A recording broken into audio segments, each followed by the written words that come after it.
Hello friends, income tax के cases की series में आज जो केस हम डिस्कस करेंगे वो इस चीज़ को लेकर के है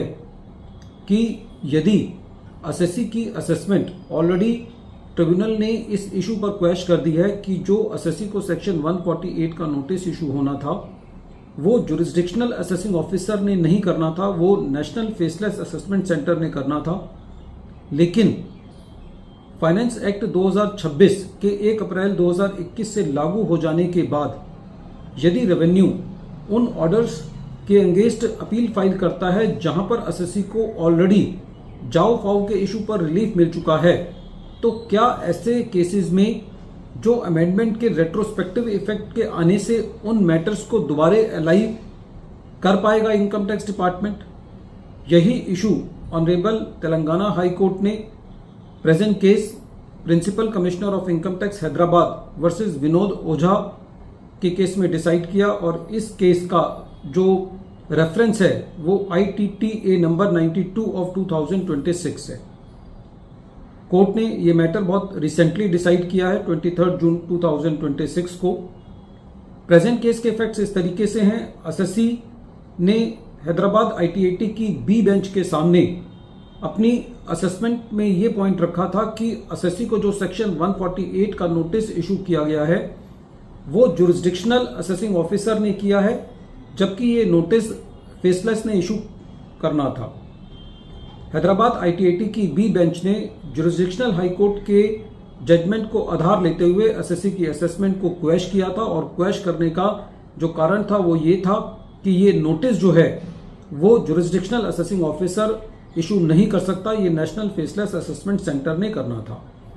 क्योंकि ऐसे बहुत सारे नोटिसेस वेरियस कोर्ट्स ने क्वेश किए थे, इसलिए सेक्शन 147A 1 अप्रैल 2021 से इंट्रोड्यूस किया गया। फाइनेंस एक्ट 2026 के मुताबिक रेवेन्यू ने इस अमेंडमेंट को रेट्रोस्पेक्टिव होने से प्रेरित होकर के जो ट्रिब्यूनल्स ने असेसमेंट्स को क्वेश किया था उनके अगेंस्ट हाई कोर्ट के अंदर अपील फाइल करी, जिसमें से ये अपील एक एग्जाम्पल है। रेवेन्यू की मेन दलील तेलंगाना हाई कोर्ट में ये थी कि क्योंकि फाइनेंस एक्ट 2026 ने सेक्शन 147A अमेंड करके 1 अप्रैल 2021 से ये कहा है कि जो सेक्शन 148 के नोटिसेस हैं वो जुरिस्डिक्शनल असेसिंग ऑफिसर इशू करेगा, ना कि फेसलेस, और इसलिए जो ट्रिब्यूनल ने ऑर्डर किया है उसको क्वेश किया जाना चाहिए। जब कोर्ट ने इस मैटर को सुना तो कोर्ट का सबसे पहले ये कहना था कि जब ऑनरेबल हैदराबाद ITAT ने ये डिसाइड किया कि वो नोटिसेस बैड इन लॉ है क्योंकि वो नोटिसेस जुरिस्डिक्शनल असेसिंग ऑफिसर ने इशू किया है, तो उन जो हैदराबाद ITAT के जो डिसीजंस का मेन बेसिस था वो तेलंगाना हाई कोर्ट के करीबन 100 जजमेंट्स ऐसे अवेलेबल थे जहां पर नोटिसेस को क्वेश किया गया था। तो ऐसे केस में जो ट्रिब्यूनल ने फाइंडिंग दी उस ऑर्डर को पास करते वक्त उसको ये नहीं कहा जा सकता कि वो कॉन्ट्रेरी टू लॉ थी, जो लॉ उस टाइम एग्जिस्ट करता था, और ये नहीं कहा जा सकता कि कोई भी एविडेंस ऑन रिकॉर्ड ऐसा था जो कि उन डिसीजंस के कॉन्ट्रेरी था। और सबसे बड़ी बात कोर्ट ने ये कहा कि प्रेजेंट केस में ये नहीं कहा जा सकता कि जो रेवेन्यू की अपील है उसके अंदर कोई सब्सटेंशियल क्वेश्चन ऑफ लॉ है। तो इस आधार पर तेलंगाना हाई कोर्ट ने रेवेन्यू की अपील को डिसमिस किया। फ्रेंड्स, ये केस बहुत इंपॉर्टेंट है क्योंकि ये प्रश्न बहुत सारे एसएससीज के दिमाग में था और काफी सारे प्रोफेशनल्स के केस में कि यदि रेवेन्यू अपील फाइल करता है उन ऑर्डर्स के अगेंस्ट जो ऑर्डर्स ऑलरेडी ट्रिब्यूनल पास कर चुकी हैं, तो क्या section 147A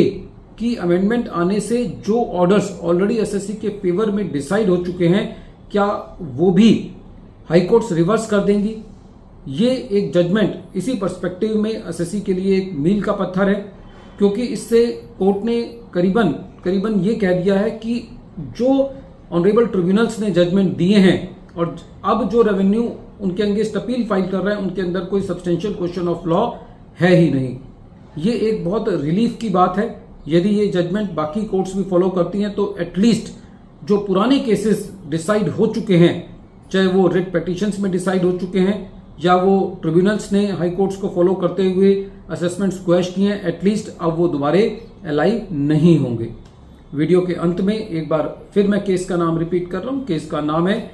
principal commissioner of income tax for Hyderabad versus Vinod Ojha, और ये मैटर ऑनरेबल